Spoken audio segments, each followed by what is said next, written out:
बिस्मिल्लाहिर्रहमानिर्रहीम। Dear students, अस्सलाम वालेकुम। आज के ऑनलाइन लेक्चर में हम चैप्टर नंबर 3 का article 3.9 force due to water flow पढ़ेंगे। Force due to water flow से मुराद ये है कि जब पानी फ्लो करता है तो उस सूरत में वो फोर्स जो एक्सर्ट करता है उसको हम कैसे कैलकुलेट कर सकते हैं। पानी जब फ्लो करता है तो वो फोर्स एक्सर्ट करता है। इसकी एग्जांपल आप इस तरह ले सकते हो कि आप फ़र्ज़ करेंगे पानी के पाइप से पानी निकल रहा हो, आप उसके ज़रा थोड़ा सा प्रेशर बढ़ा के उसको किसी चीज़ पर, हल्की चीज़ पर मारें तो उस सूरत में वो चीज़ वहाँ से मूव करती है। इसका मतलब वो फोर्स एक्सर्ट करती है। या कभी आप लोगों का इत्तेफाक हुआ हो ट्यूबवेल वगैरह पे नहाने का, तो आपने देखा होगा कि ट्यूबवेल से जो पानी आ रहा है अगर आप उसकी तरफ मूव करने की कोशिश करें तो आपको काफ़ी ज़ोर लगाना पड़ता है पाइप की तरफ मूव करने के लिए।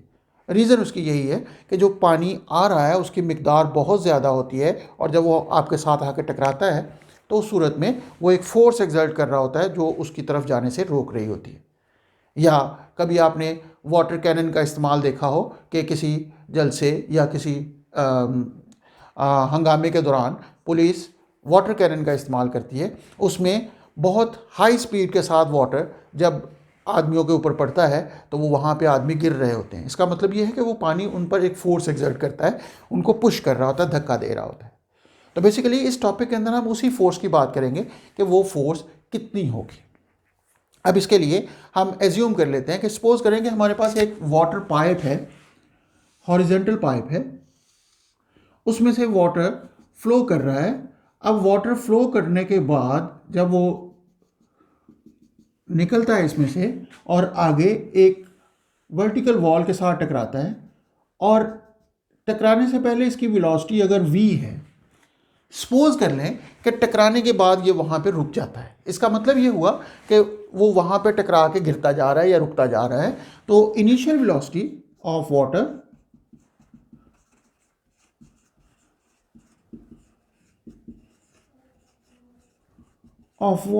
अगर v है तो फाइनल वेलोसिटी ऑफ वाटर 0 हो जाए तो चेंज इन वेलोसिटी क्या होगी? Change in velocity of water will be equal to 0 minus v, that is equal to minus v. अब ये वेलोसिटी में चेंज आई, लेकिन आपने ये भी देखा होगा कि पानी की मिकदार अगर पर सेकंड कम हो तो उतना फोर्स नहीं लगती जितनी ज़्यादा मिकदार, यानी ट्यूबवेल के पानी जो निकल रहा है जिस स्पीड से निकल रहा है, अगर उसी स्पीड से एक आम पाइप में से पानी निकल रहा हो जो छोटा पाइप है, तो उस सूरत में दोनों में डेफिनेटली जो स्पीड सेम होने के बावजूद मास ऑफ वाटर पर सेकंड ट्यूबवेल के पाइप में से ज़्यादा निकल रहा है, वो ज़्यादा फोर्स एक्सर्ट कर रहा होगा। तो अगर हम सपोज कर लें कि इफ़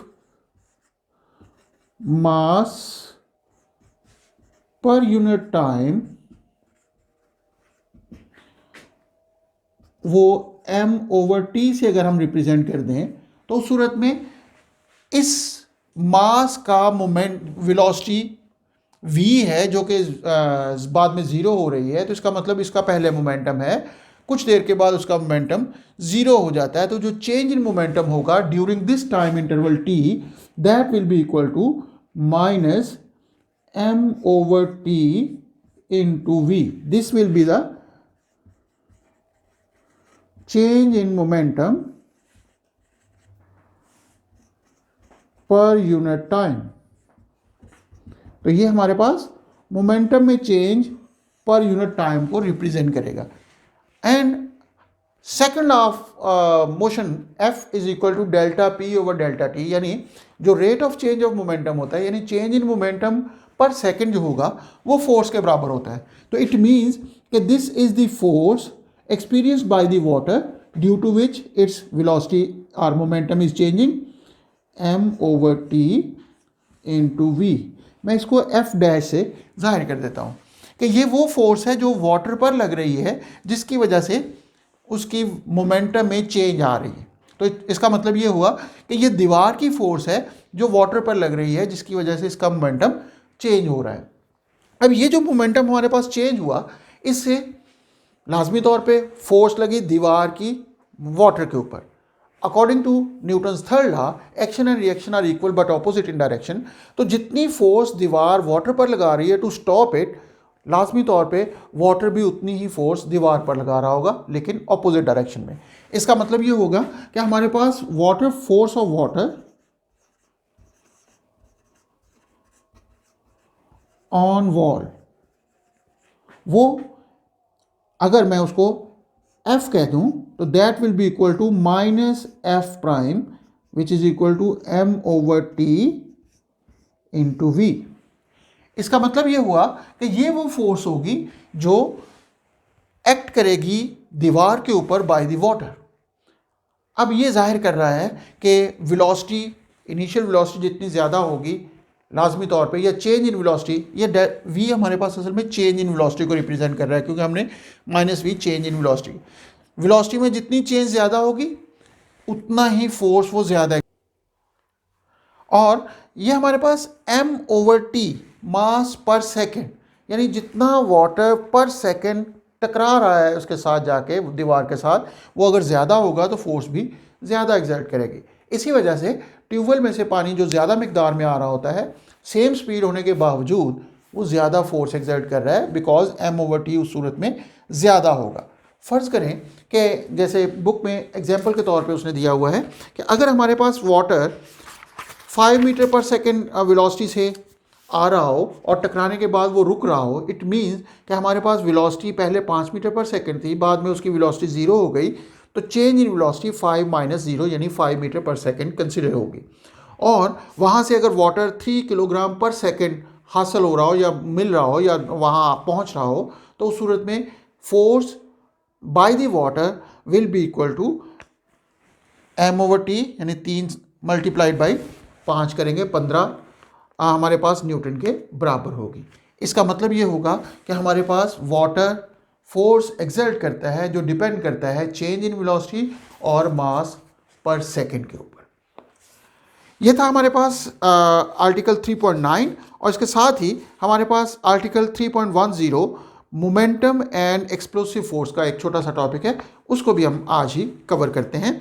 तो मोमेंटम एंड एक्सप्लोसिव फोर्स से क्या मुराद है? जब बात कर हमने की थी मोमेंटम की और law of conservation of momentum की, तो हमने कहा था कि किसी भी तरह की कोलिजन हो तो उसमें मोमेंटम कंजर्व रहता है। अब यहाँ पे जो मोमेंटम और एक्सप्लोसिव फोर्स की हम बात करने लगे हैं, वो ये करने लगे हैं कि जब कोई एक्सप्लोजन होता है, फ़र्ज़ करें कि एक शेल है, बॉम्ब है, वो फटता है, तो उस शेल के टुकड़े होते हैं, तो लाजमी तौर पे फटने से पहले जो उस शेल का मोमेंटम होगा, फटने के बाद भी उसका मोमेंटम सेम ही रहेगा। उसकी वजह से मोमेंटम को कंजर्व करने के लिए आपने देखा होगा कि जो टुकड़े हैं वो डिफरेंट डायरेक्शन में एक्सप्लोड होते हैं और मूव करते हैं।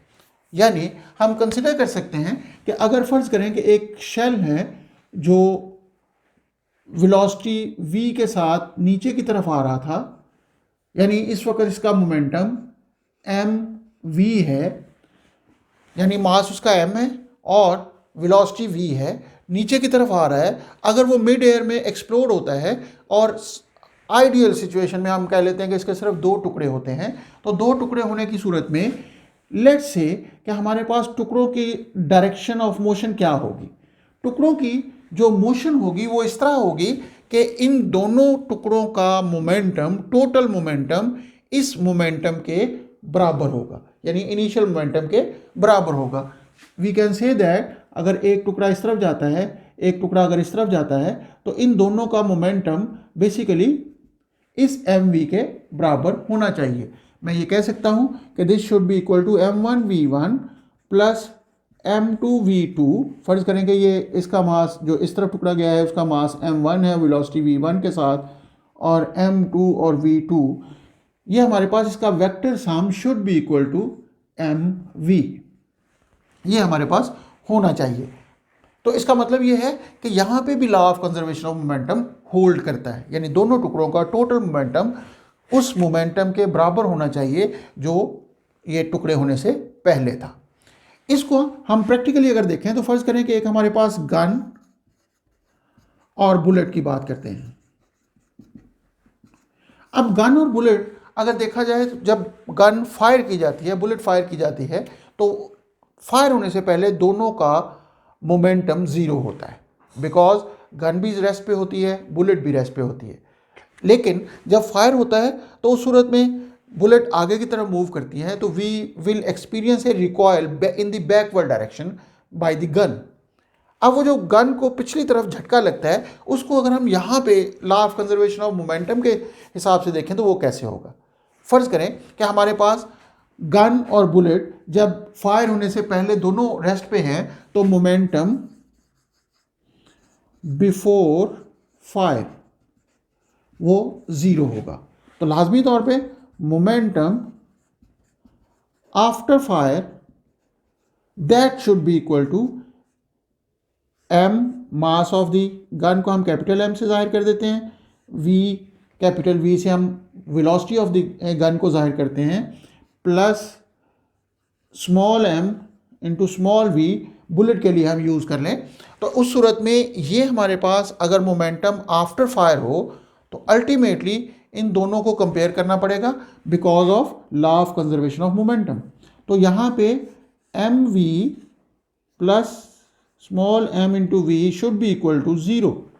इट मीन्स कि यहाँ पे M v should be equal to minus m into small v, यानी मोमेंटम ऑफ द गन और मोमेंटम ऑफ द बुलेट एक दूसरे के ऑपोजिट होने चाहिए।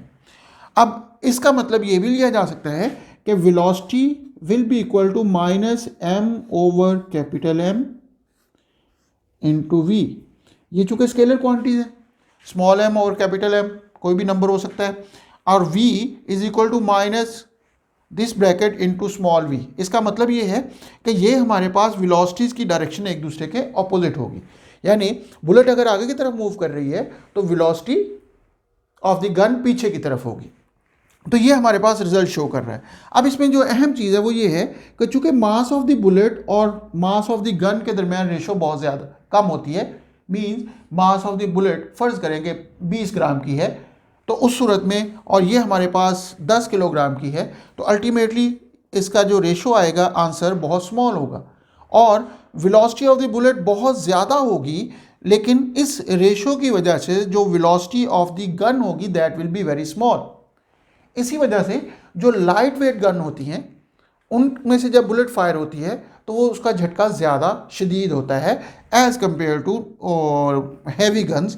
उसकी वजह ये होती है कि जब गन का मास बहुत ज़्यादा होगा तो जो उसकी वेलोसिटी होगी इन दी बैकवर्ड डायरेक्शन वो बहुत स्मॉल होती है। आपने देखा होगा कि जब भी कोई गन फायर की जाती है, राइफ़ल वगैरह फायर की जाती है, तो उसको हम आम तौर पे कंधे के ऊपर बहुत ज़ोर से दबा के फायर करते हैं। कंधे पर दबे होने की वजह से जो मास ऑफ द गन है वो इसके साथ ऐड हो जाता है, यानी इंसानी जिस्म भी उसके साथ ऐड हो जाता है, जिसका मतलब ये होगा कि उसका पीछे की तरफ मूव करने की वेलोसिटी और स्मॉल हो जाती है। लेकिन अगर हम थोड़ा सा कंधे से उसको फायर करने से पहले आगे रखेंगे तो वो यकदम जाके पीछे कंधे के साथ टकराती है, जिसकी वजह से बाज़ औक़ात ज़ख्मी हो जाता है कंधा। तो इसलिए जब लाइट किस्म की गन को फायर किया जाता है तो उसको कोशिश की जाती है कि ज़्यादा फोर्स के साथ दबा के रखा जाए। तो ये हमारे पास टॉपिक था, हमारे पास 3.10 which is the momentum and the explosive forces, यानी एक्सप्लोसिव फोर्सेस में भी मोमेंटम होल्ड करता है। आपने ये भी देखा होगा कि अभी खुदा न खास्ता कहीं पर धमाका हो तो दूर दराज इमारतों के शीशे भी टूट जाते हैं। ये असल में वही फोर्सेस होती हैं जो एक्सप्लोजन के दौरान एयर की मदद से थ्रस्ट प्रोड्यूस होता है और वो शीशों तक पहुंचता है, वो उनको ब्रेक कर देता है। तो ये था हमारे पास आर्टिकल 3.9 एंड 3.10 और उम्मीद है कि आप लोगों को ये आर्टिकल समझ आ गए होंगे।